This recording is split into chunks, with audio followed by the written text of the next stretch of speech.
Muito bom dia.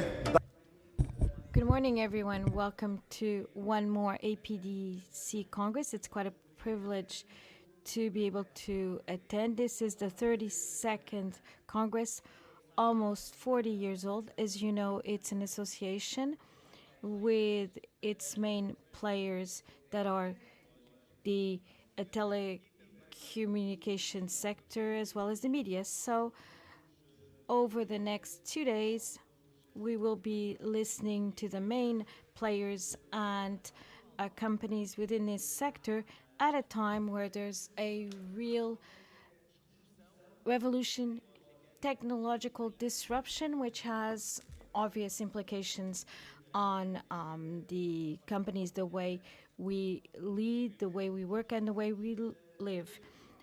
During the next 2 days, we will be listening to several speakers. And this year, for this Congress, I have with me Carolina Freitas. Good morning. Good morning, João. Good morning, everyone. At this Congress, which will be accompanied in this auditorium in person and also digitally for all over the world. There will be interpretation into English and in sign language so that everyone can take part, can participate in this Congress. Again, we want to emphasize the fact that we want to be more attentive to the need of inclusion with the support of technological development. So we're going to start with our opening session with APDC President Rogério Carapuço. Rogério, good morning. Good morning.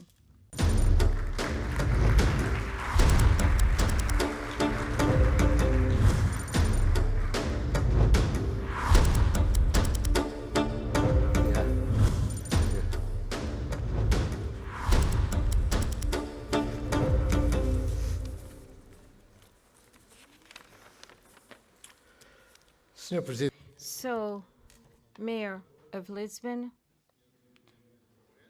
President of the Congress, members of APDC, distinguished guests, it's with quite a great pleasure that we welcome you at this 32 APDC Congress. The topic are the main disruptions covering revolutionary transformations in different IT sectors, communication, and so on. So we hope that this Congress will be an opportunity to discuss this reference challenges and opportunities and how we can better use them, better take advantage of them. And that's why this Congress is so relevant. We are going to discuss the last trends, challenges, and opportunities in IT, community, and media sector and how they are transforming our society through debates, networking, lectures. We hope that this is an opportunity for you to learn, share, and over these 2 days, we will be able to count on international experts that will share their experiences and views for the future.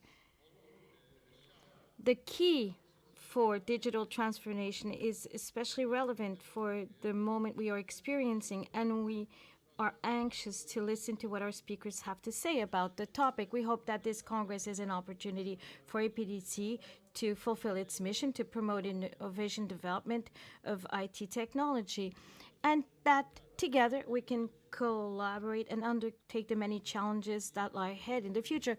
Finally, I'd like to thank all sponsors and partners that have made this event possible, and thank everyone for attending. I hope you have an excellent Congress. Caros amigos. Dear friends, this speech was written by ChatGPT. And it was written in 1 minute, just in 1 minute. And I wanted an opening speech for the APDC Congress. I just had to correct it. The presence of the mayor and the presence of the APDC Congress, that's what the correction I had to do in the speech. And I asked to replace ICT terms because our association only mentions communication. And I just read it the way it was produced in 1 minute. That's how long it took me. That's why I thought it was a good example. Includingly, you even applauded. It wasn't one of my most eloquent speeches, but I think I could. I did it. So I think it was a good example to illustrate what disruptions are we speaking about. Are we talking about decidedly transforming in a very deep way the way we work, the way we carry out our activity day to day, and the way we relate to one another. That is to use this type of tool. So we're going to speak about the disruptions that are ongoing with AI, either because of the language models or autonomous aspects, other AI applications. We're going to speak about tokenization, which is one more expression of what we've adopted from the English terminology. And in reality, it's the replacement of assets that is dematerialized or real physical, like land, house, cars, by digital tokens, which then can be used as transactions, peer-to-peer transactions. This is another transformation which is essential. That is the way we can do our business. We're going to speak about metaverse, either because there are people that like to be involved in virtual realities and want to be at the heart of these realities, or to help us out, to support us, to use additional elements that we are really seeing in our physical reality, what lies ahead. To date, and the digital revolution is based on it, we've been living the Moore law, which is about 65 years old. We've been experiencing Gordon Moore passed away in 2023, one of the internet's founders.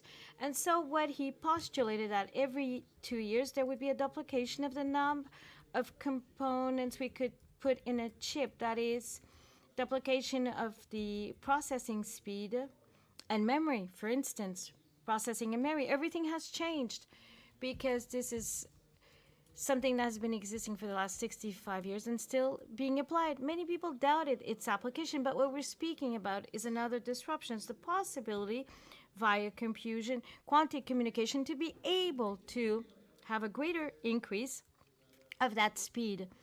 Processing and besides the more teaching, quite revolutionary, because this has allowed us to have in our pocket a computer which is much more potent, powerful than what it was in the 80s and 90s, and in this in very few years.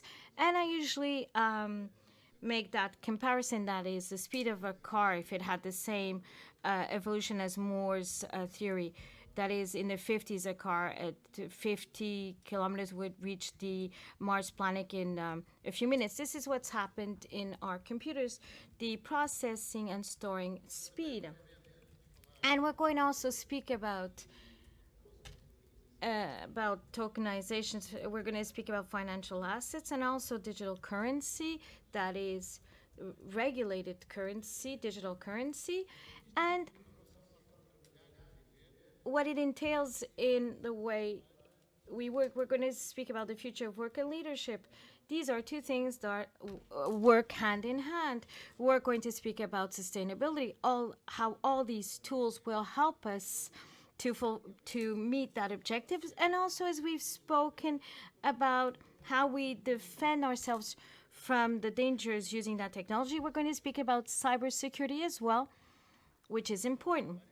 Therefore, we'll be addressing different types of apps, applications, that is, for public administration, to help the governments to better relate to its citizens. And naturally, and of course, we're going to fit this in within how we are living, with our economy, how we experience, and we're going to discuss the digital PRR.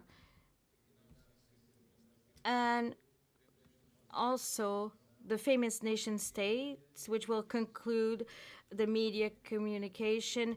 That is, there will be infrastructure and communication operators that will be addressing us at the end. And also, I'd like to thank APDC's marvelous team that set up this Congress, that organized it, especially Sandra and also the members of her team. And also would like to thank the president of the Congress to have accepted that mission. And also I'd like to thank the presence of the Mayor of Lisbon, and also thank all our sponsors that have made it possible to organize this Congress. And RTP, are long-term partners, which teaches us on how to make TV programs. We did not know how to do this, and today it's a TV program. Last year, we had 7,000 people for a professional congress. Is absolutely unbelievable in Portugal.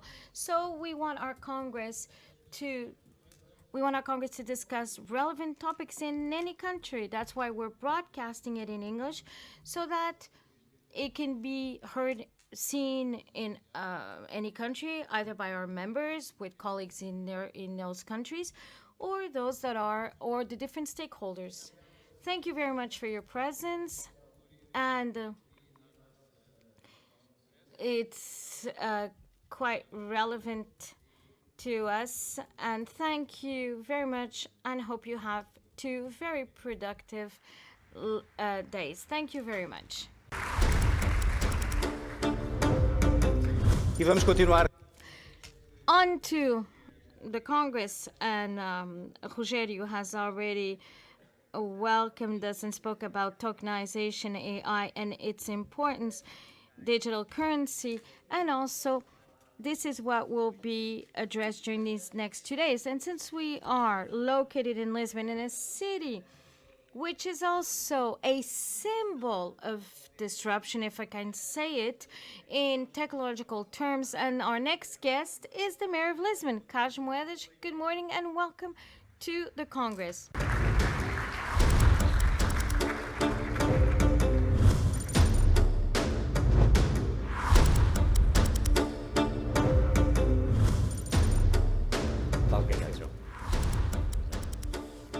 Então, muito bom dia. Good morning, everyone. Good morning, Rogério and Pedro Cisa Vieira, President of our Congress. Welcome to Lisbon. I'd like to say something to Rogério. When you were reading that speech, there was something that did not exist before. It's what the ChatGPT has no soul. So when you no longer said your speech, you gained a soul. So we should use Chat GPT. We shouldn't be afraid of it. I also used it thinking about disruption. And what really differentiates all this is our soul. But today we are here to speak about disruption. And before addressing disruption in terms of the word disruption, today is the Day of Europe. And there is no more disruptive project in our lives and in the life of what is the Western world. That is the European project. Imagine on May 9th, 1950, a man named Robert Schuman, that invents what today we have as a European Union. Imagine a man thinking of an agreement between coal and steel, France and Germany. The war ended, and now we wanted to build what we have today. There was no greater disruption, and the greatest disruptions in our lives, we don't even feel them. We think that disruption is something that suddenly we change from A to Z and so on. The greatest disruptions come through men that are able to change the world without the others really understanding these changes. Robert Schuman never imagined, I think, and he wrote this in his memoir, what would be the European Union. So long live Europe, and this is quite a great day to speak about disruption. But the word disruption up to the 90s was never used in that sense. That is, that we use. Disruption today is technology. It's to create innovation. But up to the 90s, it never happened. A French publicist, Jean-Marie Dreux, wrote a book, the patent called Disruption, Disruption, creating that idea as something which is positive, but it was something negative. It was mayhem, chaos, what could have happened during a disaster. This was disruption. And it has an extraordinary point in terms of starting the innovation theory itself. Christensen later on in the Harvard Business School mentions that it wasn't disruption, but it was an innovation that created new markets. And this innovation that creates new markets is the real disruptive innovation. It's not being disruptive, but it's how in your companies, how you create a new market for a new product that people need. And the main characteristics that I've experienced in my different professional stages shows that this disruption normally has three characteristics found in our cities. It's not by chance that innovation happens in cities. It's not by chance that the more innovative cities have given characteristics, and these characteristics are three that exist in our cities, and these are, in the end, the mother and the parents of that innovation. The first that has to do with diversity. The second relates to something that Lisbon has that also that other cities don't have. It's a time culture. And the third relates to its identity. Now, let's speak about diversity. First of all, diversity has become a buzzword in politics, in company. And many times people, when they speak about diversity, they're not able to emphasize its importance and what happens in the city. And that's why the cities have played a relevant role in innovation, and building innovation and creating value has to do with the cities where we can intersect different ideas, different ways of thinking, and different people. And this is a difficult exercise. It happens in cities because we find space and time. We find people living within this diversity. Human beings, by definition, don't want that diversity. In 1988, I arrived in Lisbon. I was from Beja, and I went to a luncheon restaurant to meet my friends. So human beings don't want that diversity, normally don't want it, but it's liking the risk, liking such that innovation happens. And the main examples of what has been transforming the world relates to that diversity. When we think today, for instance, in the COVID vaccines, the man that had the idea behind that vaccine is not a biologist. He's not a doctor. He was my colleague at Harvard School, Stephen Besson. He was a marketing person with an idea, a unique idea, in a coffee shop in Marseille during the COVID period. He's reading the Financial Times, and he was at the time CEO of a company that was transforming the world of biology, but he wasn't a biologist. So if Semiozu has 01, why not have it for vaccines? And MS-DOS based on 4 letters, A, C, G, and T, based in genetics. So this is where we went from the RNA vaccine that had been studied by the scientists, that no one had ever made a direct connection between thinking of what I have in Moderna. What I have is a platform, and this platform is the basis of informatics that can also be that of biology couldn't have been thought of, but yet just by someone with these characteristics. And when you do received the Nobel Medicine Prize in 2015. She wasn't a doctor. She didn't have a medicine diploma, and she received the Nobel Medicine Prize. Why? Because she read a poem, 2,000-year-old poem on a substance called King How that cured millions of people from malaria. So there's diversity. And today, different topics such as leadership, technology, chat GPT, without that diversity, we would not be able to have had disruption in innovation. Second of all, so a very Lisbon-like example, because Lisbon has something else than other cities. And I was European Commissioner.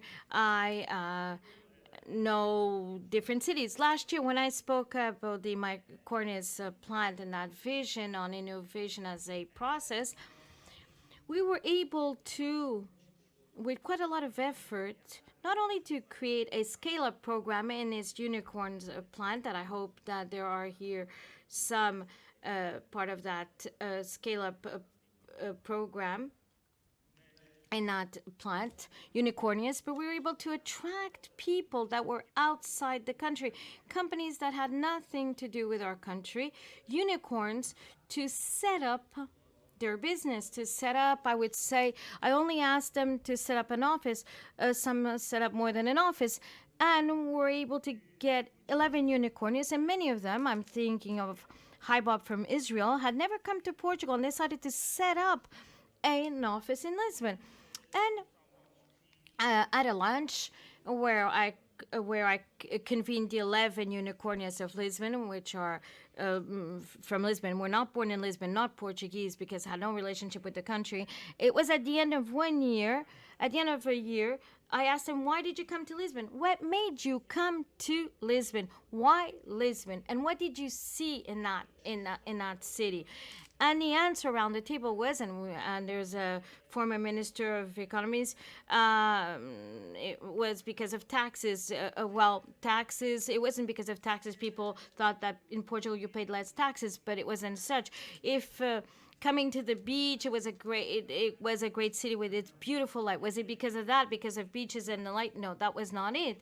What they saw was a pace. Lisbon, the pace and time that does not exist in other European cities.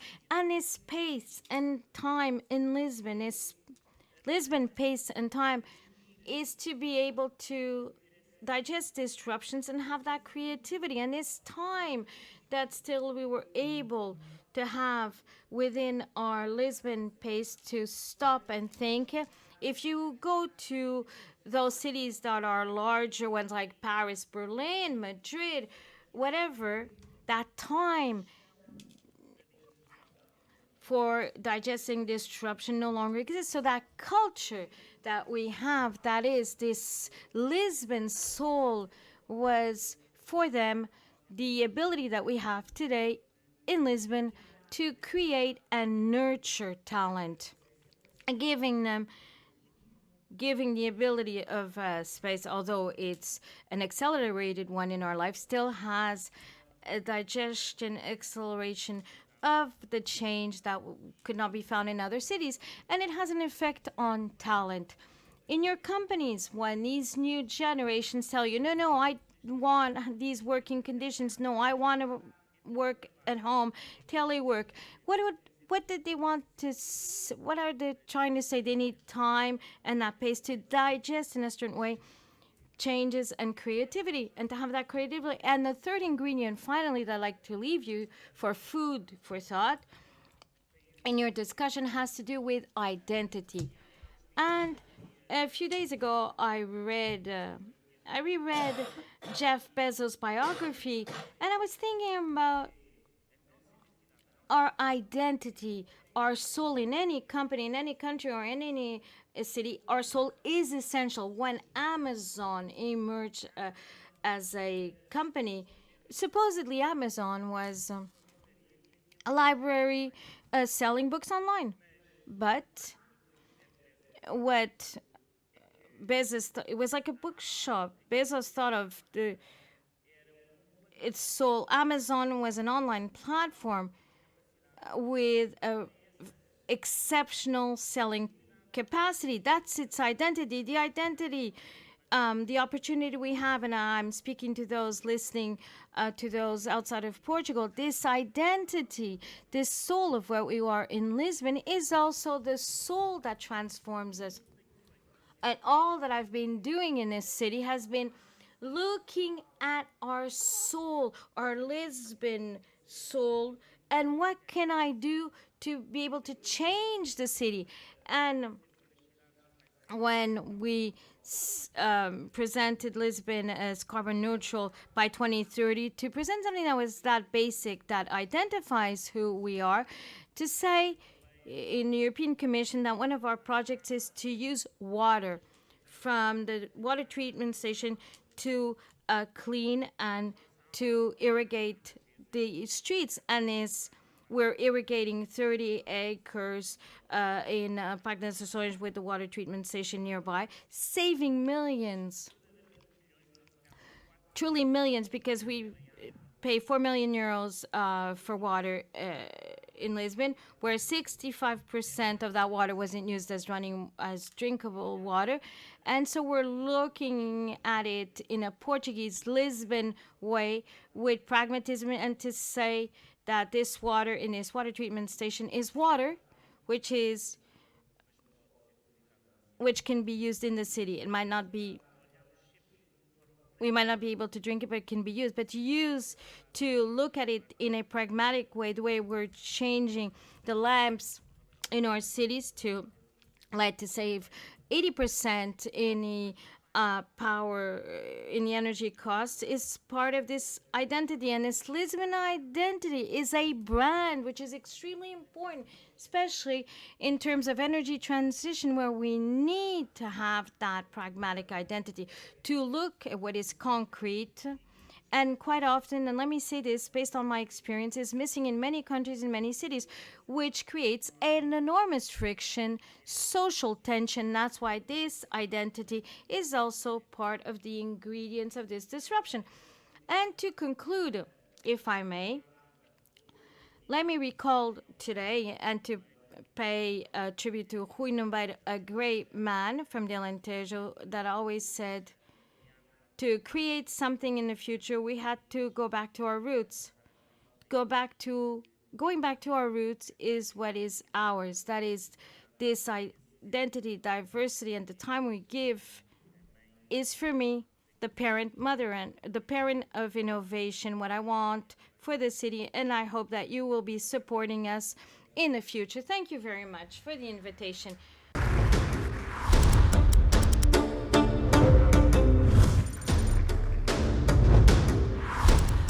Seguimos em frente. And now we continue. Let me tell you again that you can tap into the features of the Congress app and visit virtual stands. As usual, there's the chairman of this APDC Congress, and we invited Pedro Cisa Vieira to be the chairman of this Congress, and I would like to invite him to open the Congress. Please take the floor.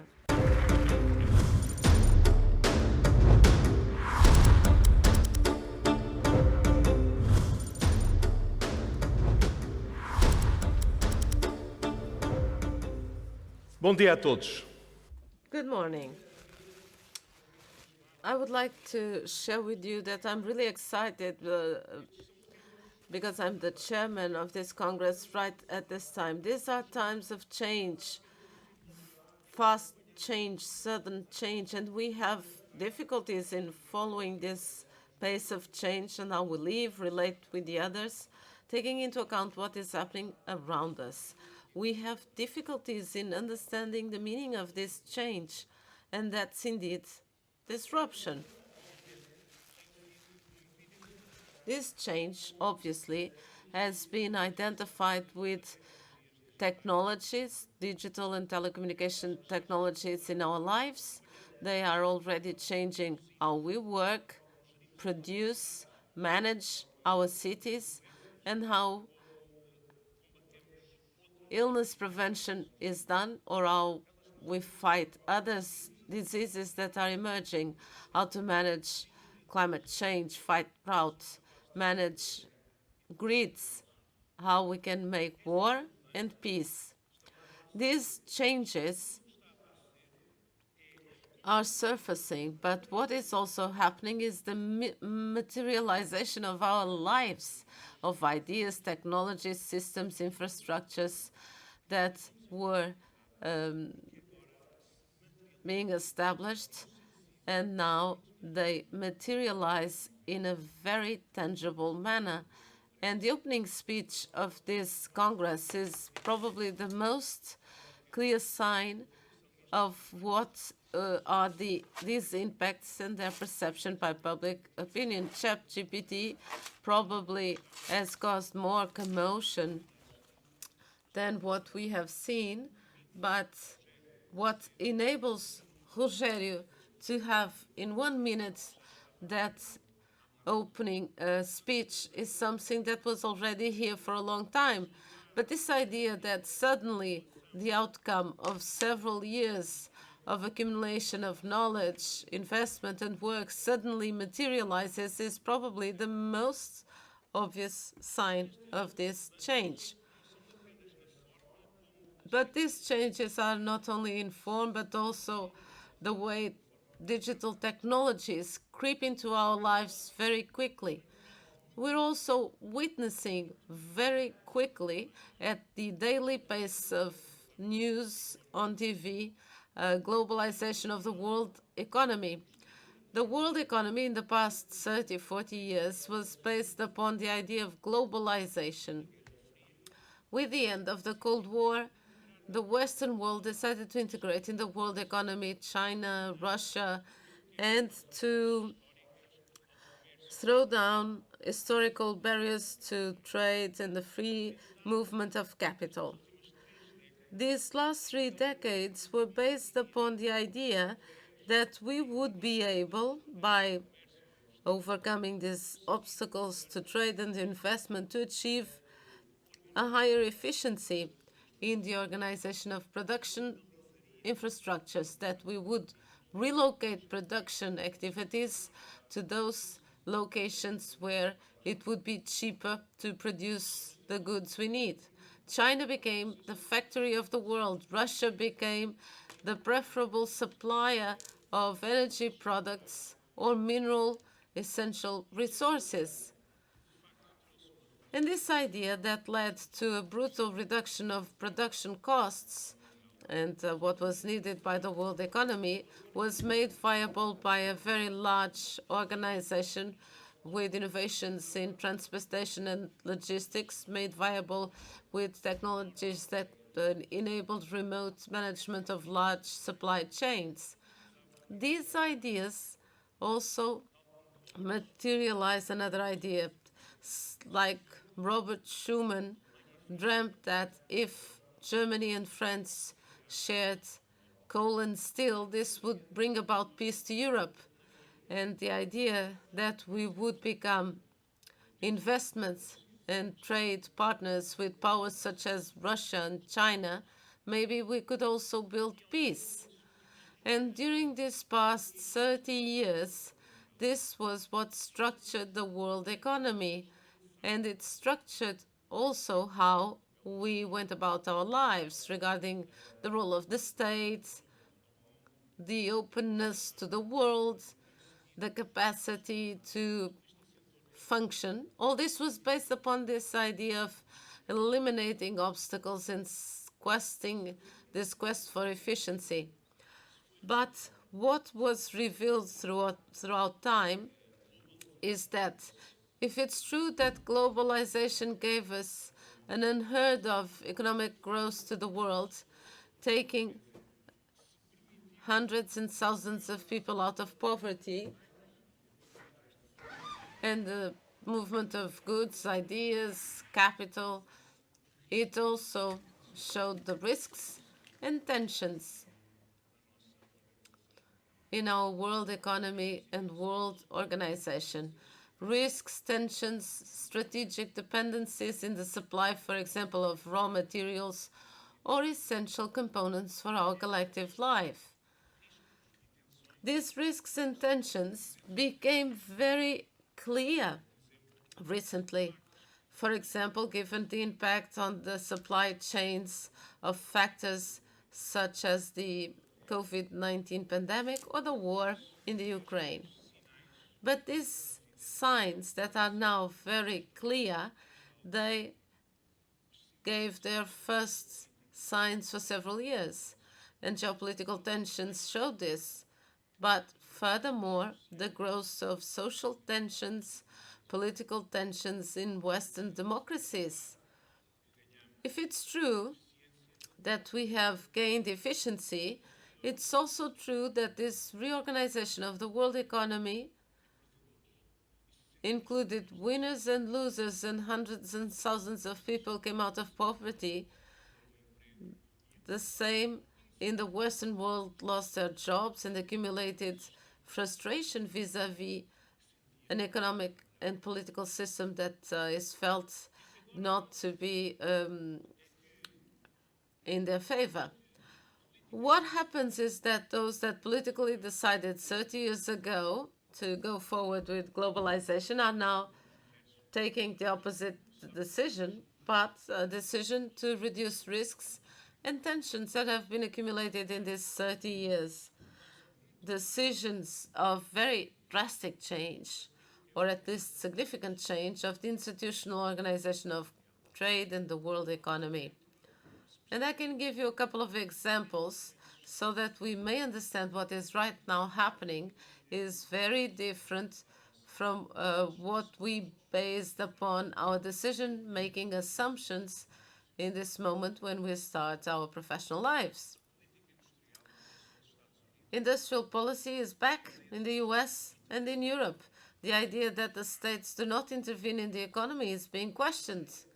The idea that the competition policy should refrain from ensuring the possibility of foreign investment is being changed, namely in Europe, with the approval of a regulation regarding concentration when third country businesses invest in European companies, and to be assessed whether or not they will receive European subsidies or state subsidies. The speaker corrects himself. We are now watching a significant revision of the policy of state aid. And we are also revising the applicable principles to free trade agreements that the European Union celebrated with other regions in the world, to see whether or not the products that come into our internal market respect our social and environmental standards. We are, in fact, defining how the world economy unfolds, and the effects are a relocalization of production capabilities throughout the world. These changes in how economy is organized and how the states intervene in the economy is putting at stake several things. And this is translated into the increase of prices, inflation, significant changes in interest rates, putting at stake ideas that we took for granted, the idea of moderation, that monetary authorities, political institutions could continue the economic cycle and ensure the control of prices and low interest rates. And all of this was happening. Anna Sermingwe, in her first novel, has a dialogue that is now famous. Two characters, one of them became bankrupt, and the other character asks, "How did you become bankrupt?" And the answer is two ways. First, gradually, then suddenly. And this is what apparently is happening in the world. Changes that were accumulating slowly, almost without us realizing what was happening. Suddenly, they all materialize.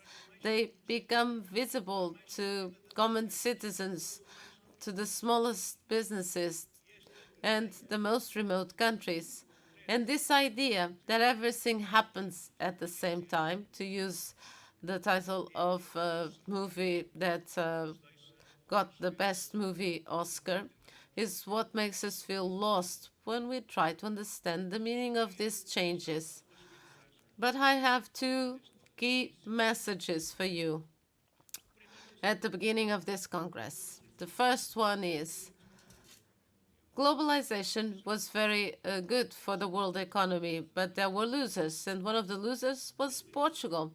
The Portuguese economic model before the globalization was deeply impacted by the countries such as China coming into the world economy by competing directly in our exporting countries with the exporting of products that were typically Portuguese.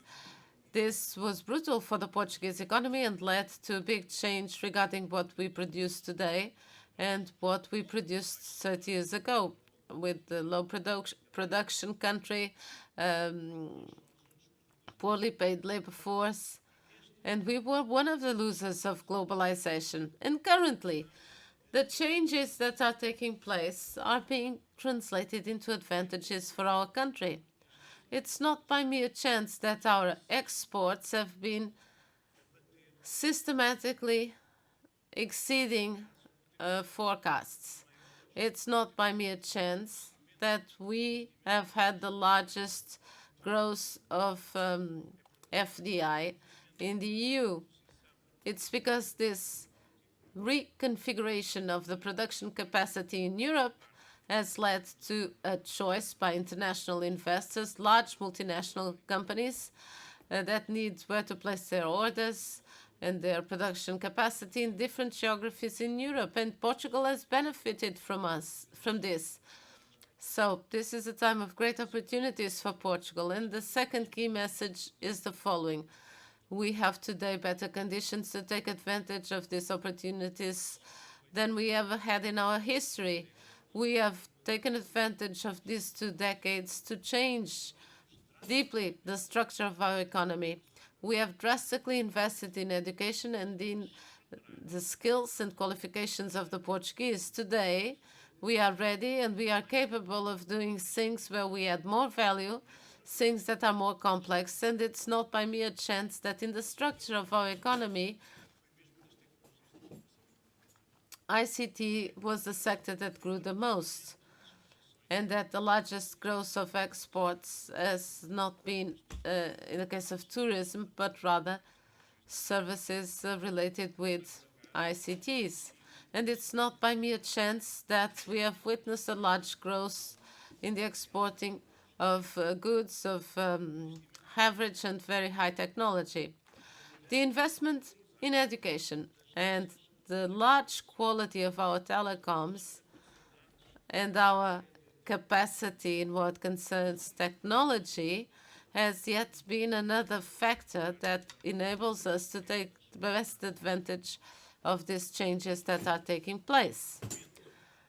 Thus, in this moment in time when there's so much change taking place, we can claim that in this sector, those who are today and tomorrow will be here discussing this disruptive context are the main protagonists of change that can benefit Portugal.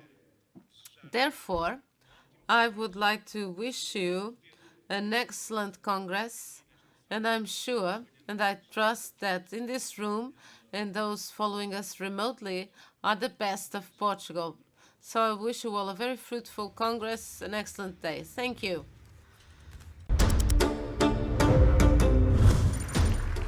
Depois das palavras do Presidente do Congresso. After the address of the Congress President, we will now see the big tech changes and to try and understand how we can anticipate these disruptions and how they can help us and how they can also threaten us. I was hearing Pedro Cisa Vieira, and it's curious because we are already taking stock of globalization at a time when we are starting an era or an age of great transition.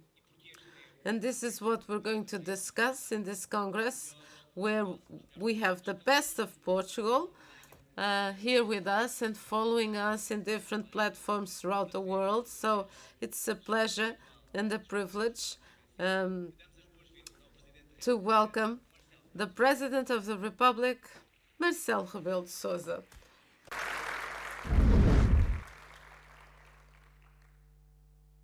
Caríssimas amigas, caríssimos. Dear friends, good morning. In the last few years, I've been addressing you remotely, and this can be easily understood because this is an association of this field. But this time, I am abroad because the Secretary General of the UN, Antonio Guterres, is being awarded Charles V's awards, and that's why I cannot be physically present with you. I am certain that next year I will be present. Digital change, and this time not because of the pandemic.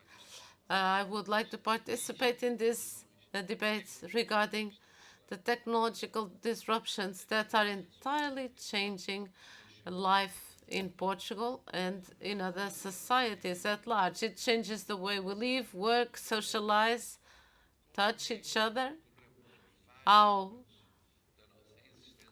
we go about the different moments in our existence in an isolated manner or integrated in a community. This leads to several questions. Are we truly taking advantage of the benefits of technological breakthroughs, or are we losing this opportunity and lagging behind?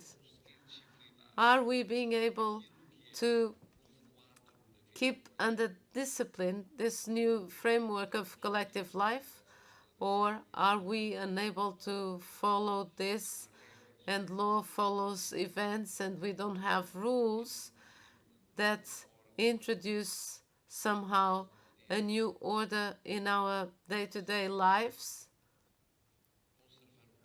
Are we able to continue with this innovative pace, or innovation comes about and then we get tired of it?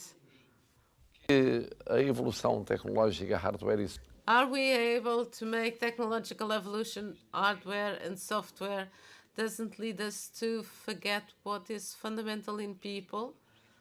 I'm not talking about the info excluded. This is the 2 million poor people, and of course, there are too many. In periods of crisis, the Portuguese at the risk of poverty are even more.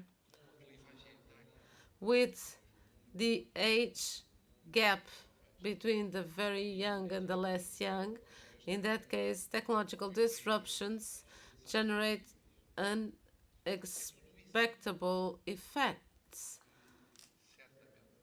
And this is what should concern us and you, and all of this should be present in the debate that we carry out every year about people, AI, automation, dematerialization, all the technologies that are not threats. They are unstoppable. They cannot be avoided. They are positive.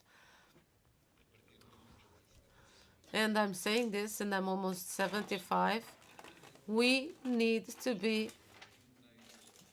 constantly true pioneers in scientific and technological transformation. But how can this be done without affecting or impacting social cohesion, or without impacting a context of many inequalities in the Portuguese society and other societies? This is a true challenge to scientifically and technologically progress, but we cannot forget about collaboration to reinforce solidarity and to look at people, above all those that truly lag behind, in an increasingly digital and technological and demanding world where the youngest start very early to question the heritage of those who are older.